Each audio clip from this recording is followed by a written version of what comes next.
so I spoke to a mortgage broker during the week, and what she was saying is that people, they haven't got any plan in mind. They don't know how much money they're actually sitting on in their own homes. They have got no idea of where they're heading.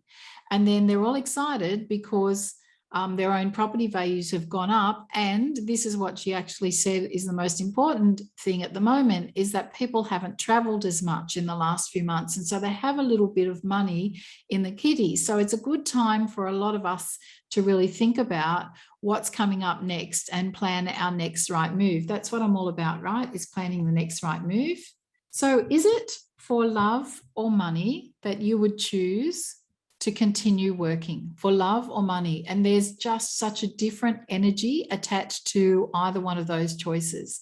The poll from the Associated Press said 2 in every 10, which is 23%, over the age of 50 said that they never expect to stop working. So that's kind of cool. If you're like me and you have a mind that's constantly on the go, then you'll understand, or you might get, that working continuously is just going to be one of those things. I don't mind working, like it's something that occupies my mind. So yeah, 2 in every 10 over the age of 50 said that they'll never expect to stop working. So a lot of people are like me, they're wired like me, but a lot of people really would just like to stop. But if you continue to work, is it because you really love it? Like you find it mentally stimulating, you really like the company and you like business, or you like, the people around you in your job, or you find it really necessary because you're broke.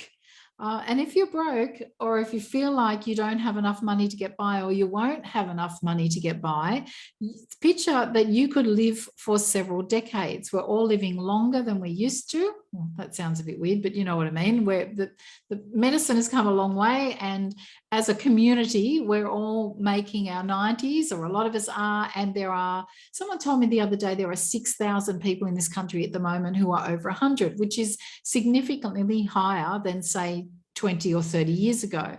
So, when you're planning for your retirement, you're not planning for the next 5 or 10 years, you might be planning for 4 decades. So consider what you already have, like where you are right now, and look at your own home. Do you own it fully? How much is it worth? Is it enough?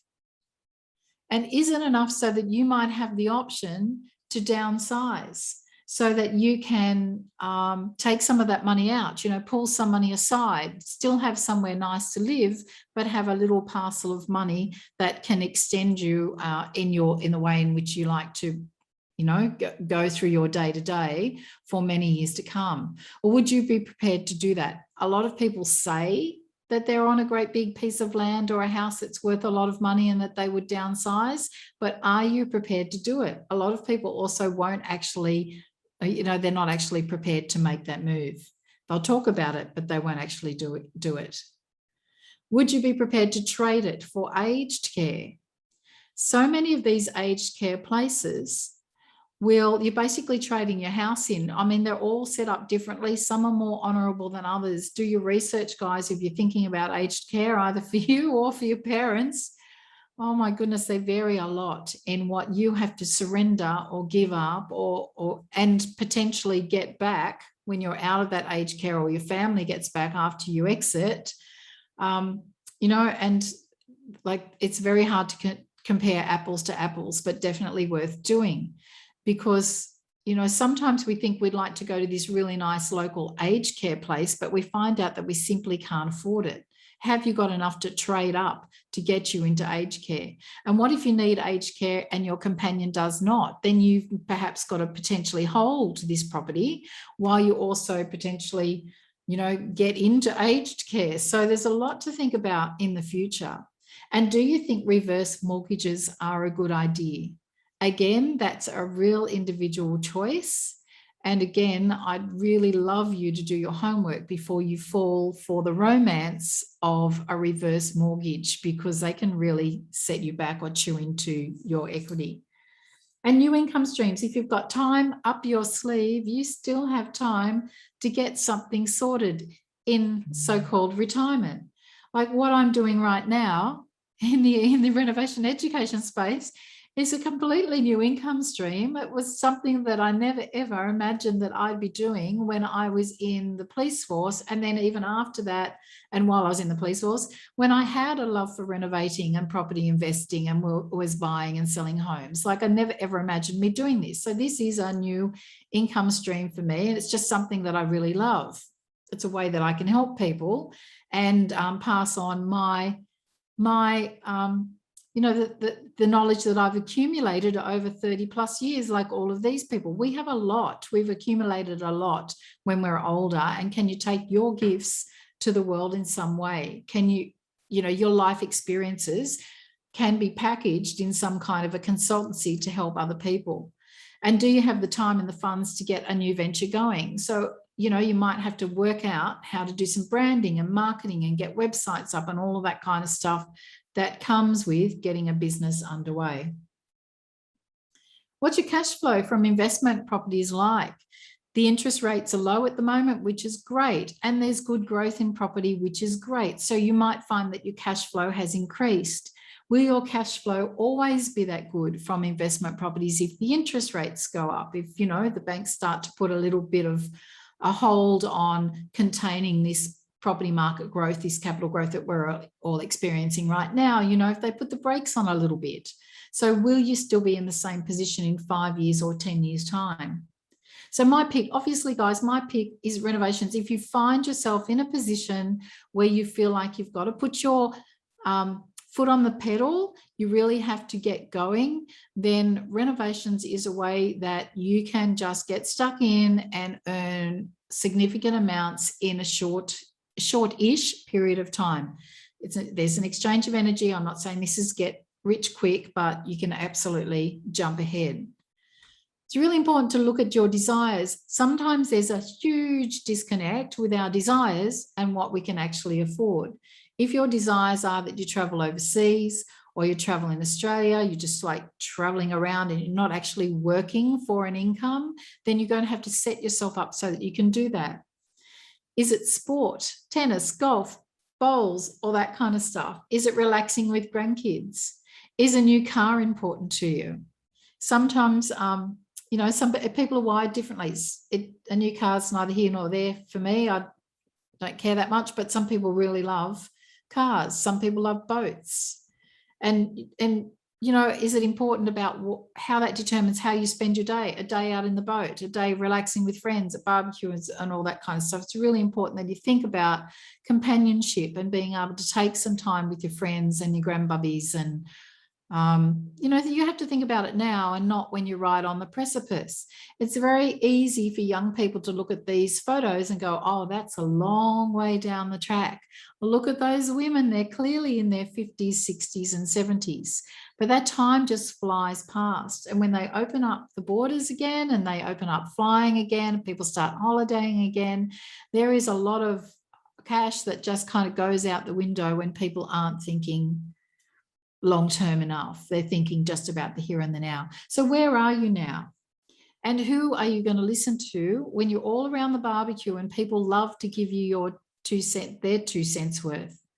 So if you're not in a good position, you have to find a way immediately. You really do. Whether you're in your 20s, 30s, 40s or 50s or beyond, you really have to find a way immediately to change your personal circumstances. And while you're standing around like this, everyone will give you their impression or their opinion on how you might like to do that.